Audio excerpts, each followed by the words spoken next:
Assalamualaikum warahmatullahi wabarakatuh. Waalaikumsalam warahmatullahi wabarakatuh. Kami kelompok 3 akan mempresentasikan tentang proposal perencanaan usaha yang kami buat, yaitu Yummy Soy Milk. Selanjutnya, kami beranggotakan 5 orang. Yang pertama ada Amelinda Kustati, yang kedua ada Nungki Anissa Fitri, yang ketiga Pramita Indra Putri, yang keempat Erlanda Kusmawardani, yang kelima Vira Nori. Silahkan Ami membaca slide. Mbak Pramita, jadi pengertian dari susu kedelai merupakan minuman yang bergizi tinggi terutama pada kandungan protein. Selain itu, susu kedelai juga mengandung lemak, karbohidrat, kalsium, fosfor, zat besi, provitamin A, vitamin B kompleks, kecuali B12 dan air. Nah, susu kedelai itu harganya lebih murah daripada susu hewani. Susu kedelai dapat dibuat dengan teknologi dan peralatan sederhana, serta tidak memerlukan keterampilan khusus sehingga semua orang itu dapat membuat sendiri di rumah.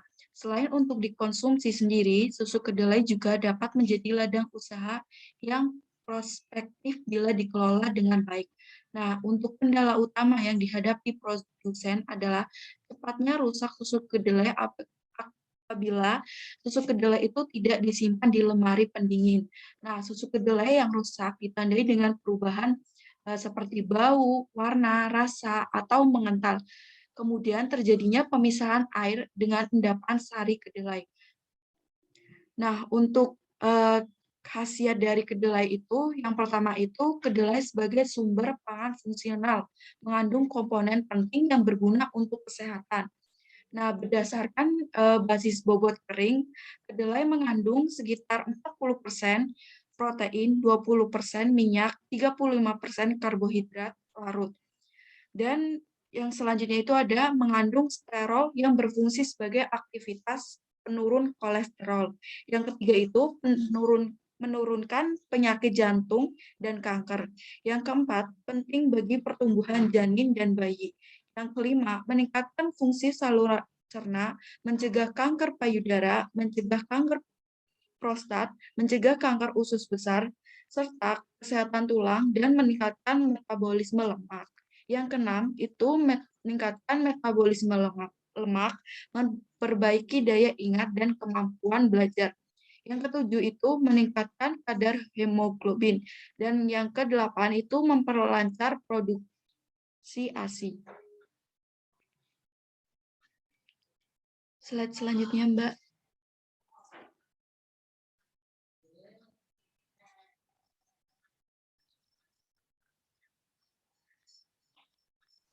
Nah, selanjutnya visi, misi, dan dari perusahaan kami yang pertama itu visi, terwujudnya usaha susu kedelai homemade industri di bidang minuman dari kacang kedelai sebagai produk minuman susu yang menjadi pilihan konsumen.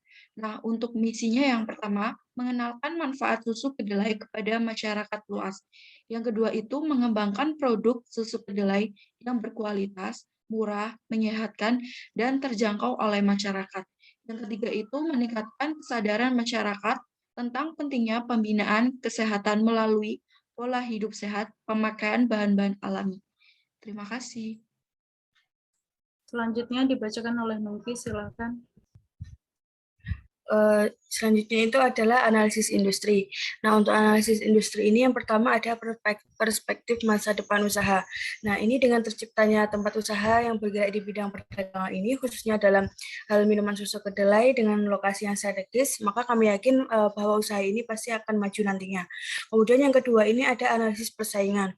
Nah, analisis persaingan ini berdasarkan pemantauan dan hasil survei yang ada bahwa tidak ada usaha atau perusahaan lain di sekitar lokasi yang kami tempati untuk usaha minuman susu kedelai dengan bahan dasar yaitu susu kedelai, kemudian variasi pasar yang akan dimasuki. Nah, ini itu usaha susu kedelai yang kami dirikan, ini membidik pasar kelas menengah dan menengah ke bawah, dengan memberikan harga yang terjangkau dan tidak menyulitkan. Pada prinsipnya, kami akan membuka usaha ini dengan suasana kekeluargaan dan dengan pelayanan yang baik, sehingga ini membuat masyarakat merasa puas dengan layanan kami dan senantiasa kembali ke tempat kami.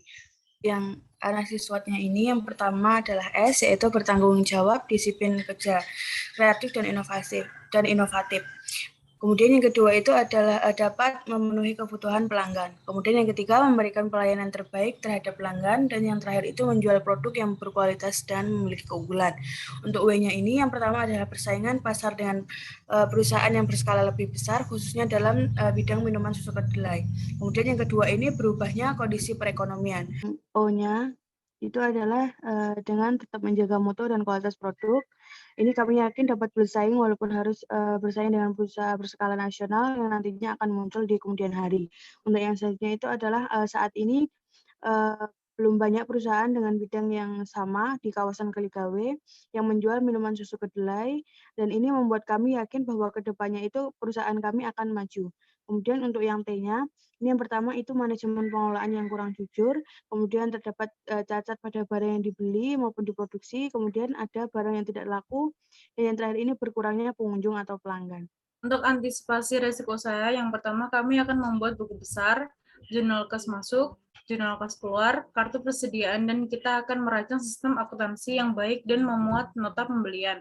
Yang kedua, selalu memberikan dan menyediakan produk yang terbaru dan tentunya sesuai dengan keinginan dan kebutuhan masyarakat, serta selalu memberikan pelayanan yang baik.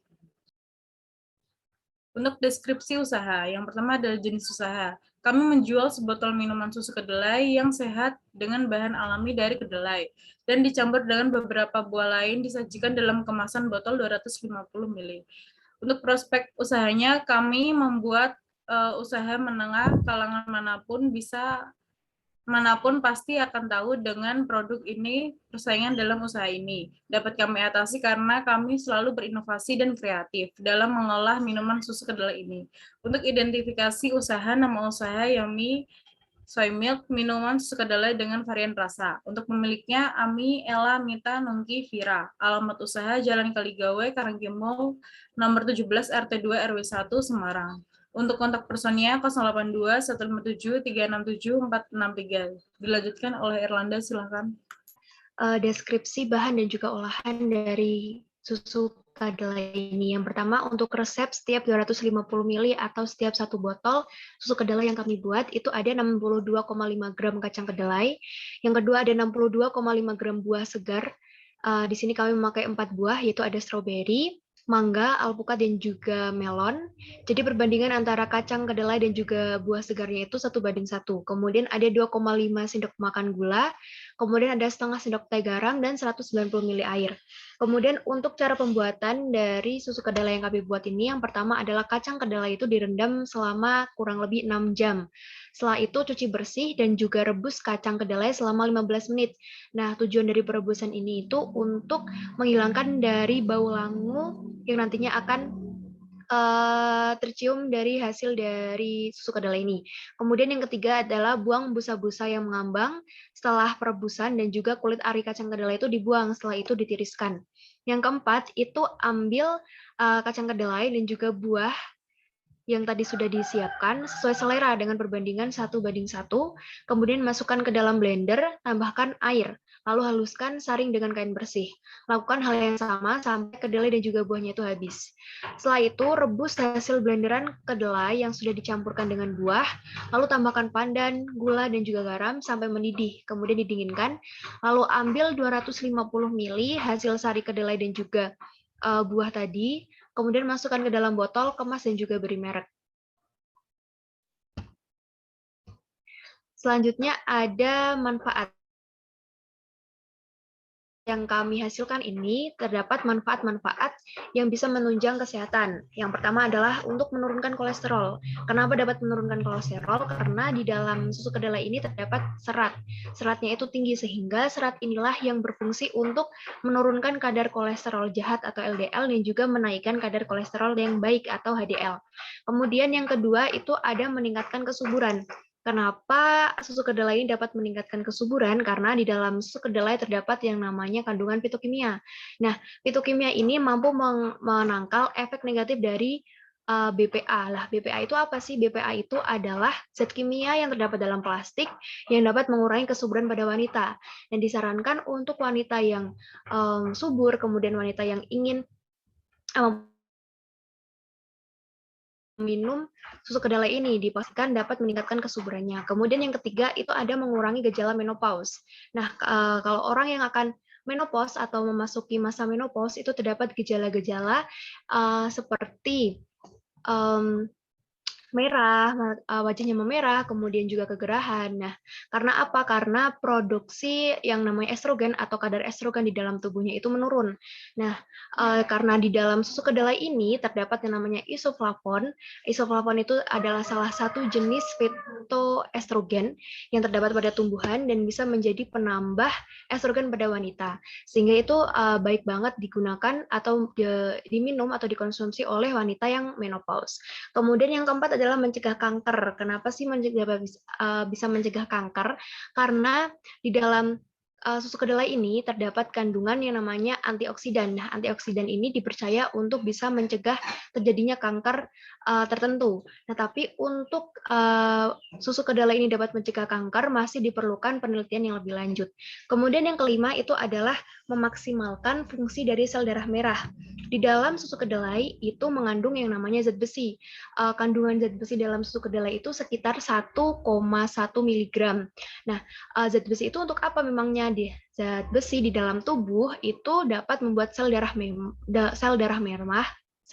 merah itu mampu untuk melakukan tugasnya. Nah, tugasnya itu untuk apa? Tugasnya untuk mengedarkan oksigen ke seluruh tubuh dengan lebih lancar. Kemudian yang keenam itu ada menyehatkan sistem syaraf. Nah, kenapa sih menyehatkan sistem syaraf? Karena di dalam susu kedelai itu mengandung vitamin B kompleks. Kemudian yang ke-7 itu ada untuk menurunkan berat badan. Kenapa dapat menurunkan berat badan? Karena tadi sudah dijelaskan ya bahwa di dalam susu kedelai itu mengandung serat, seratnya itu tinggi, sehingga serat itu dapat bagus membantu untuk menurunkan berat badan. Ditambah lagi dengan pengaturan pola makan, kemudian ditambah dengan olahraga, maka itu dapat memperlancar proses untuk menurunkan berat badannya. Kemudian yang ke-8 itu adalah untuk menyehatkan jantung. Nah, mampu menyehatkan jantung, dipercaya untuk menurunkan kolesterol, si susu kedelai ini juga dipercaya untuk menyehatkan jantung karena di dalam susu kedelai itu bisa meningkatkan kadar lipid atau kadar lemak plasma sehingga mengurangi resiko jantung di kemudian hari. Kemudian yang selanjutnya itu ada untuk menyehatkan kulit. Kenapa bisa menyehatkan kulit? Orang-orang yang mengkonsumsi makanan atau minuman yang berasal dari olahan kedelai ini dapat mencegah datangnya berbagai macam penyakit kulit. Nah, penelitian juga membuktikan bahwa kedelai itu mengandung senyawa yang bisa menghambat penuaan dini. Kemudian yang terakhir itu adalah untuk menyuburkan rambut. Nah, manfaat dari susu kedelai ini adalah ketika dikonsumsi bersamaan dengan makanan yang berprotein tinggi seperti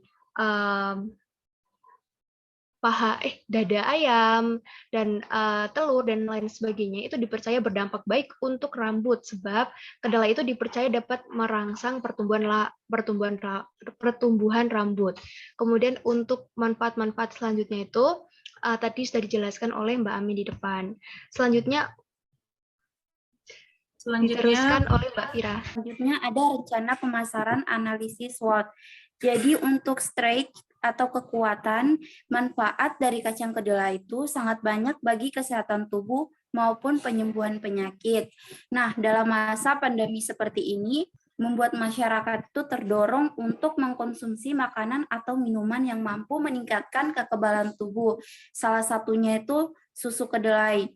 Terus untuk yang weakness atau kelemahan, minuman susu kedelai itu cenderung tidak tahan lama. Banyak masyarakat yang tidak suka dengan rasa susu kedelai.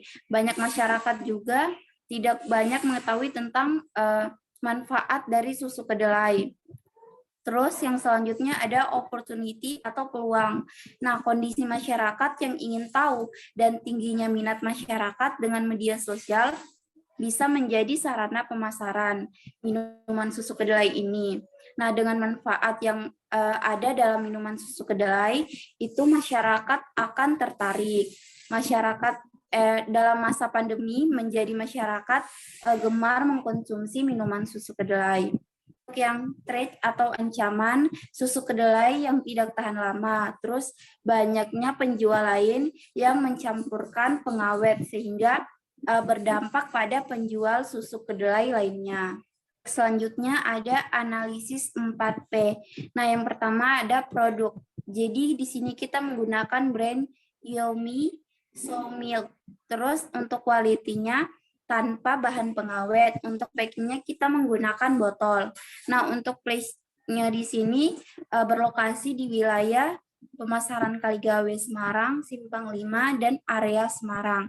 Nah, untuk promosi kita menggunakan platform menggunakan media sosial. Untuk price-nya di sini untuk harga jual per botol yaitu seharga 8.000. Sudah, Mbak. Selanjutnya dilanjutkan oleh Ami, silakan. Jadi untuk antisipasi resiko usaha yang pertama itu kami akan membuat buku besar jurnal kas masuk dan jurnal kas keluar, kartu persediaan, dan kita akan merancang sistem akuntansi yang baik dan memuat nota pembelian. Terus yang kedua itu selalu memberikan dan menyediakan produk yang terbaru dan tentunya sesuai dengan keinginan dan kebutuhan masyarakat, serta selalu memberikan pelayanan yang baik. Selanjutnya dilanjutkan oleh Nungki.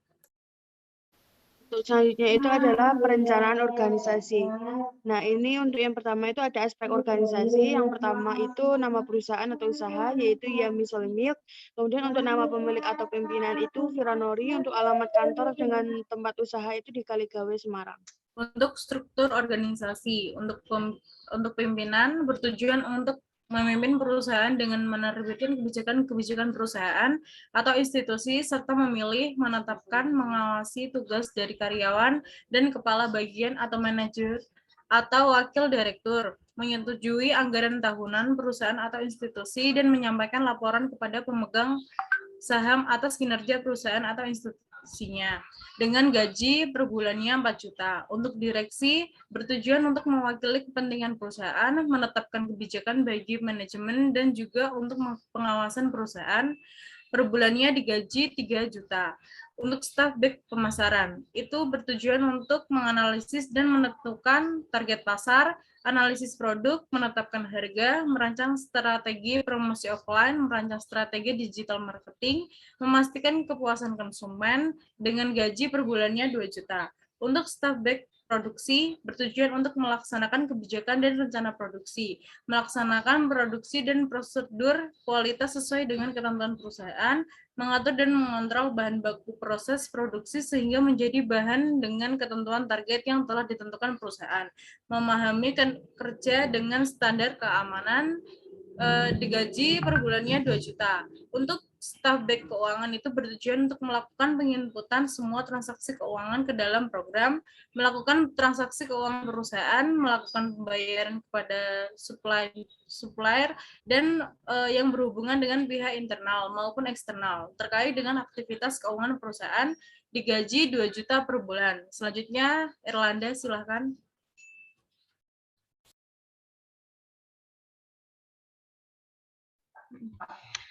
Untuk selanjutnya itu ada perencanaan keuangan. Nah, yang pertama ada perhitungan bahan baku yang digunakan.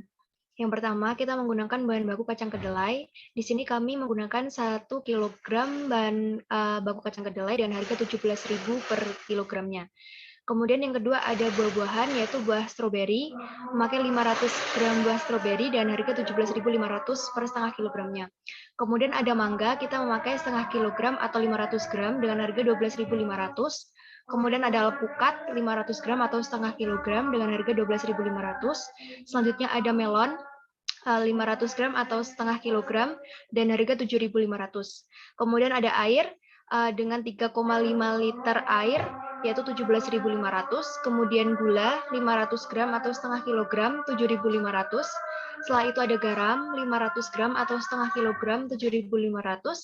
Kemudian botol plastik 250 ml dengan jumlah 25 buah dengan harganya 62.500. Setelah itu ada stiker merek 25 buah yaitu 12.500. total pembelian bahan baku yang kami keluarkan itu ada 174.500.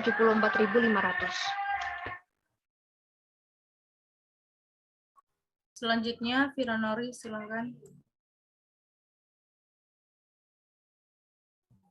Baik, jadi untuk resep 16 bungkus, biaya produksi yang pertama ada bahan baku. Nah, di sini kita menggunakan kacang kedelai 1 kilogram itu 17.000, untuk harga totalnya 17.000. Nah, untuk stroberinya kita menggunakan 250 gram seharga 9.000, untuk harga total juga 9.000. Nah, untuk buah mangga 250 gram itu harganya 6.500, untuk harga totalnya juga 6.500. Untuk buah alpukat di sini kita menggunakan 250 gram seharga 6.500, untuk harga totalnya juga 6.500. Untuk buah melon kita menggunakan 250 gram seharga 4.000, untuk harga totalnya juga 4.000. Nah, di sini kita menggunakan air 3,5 liter dengan harga 5.000 per liter.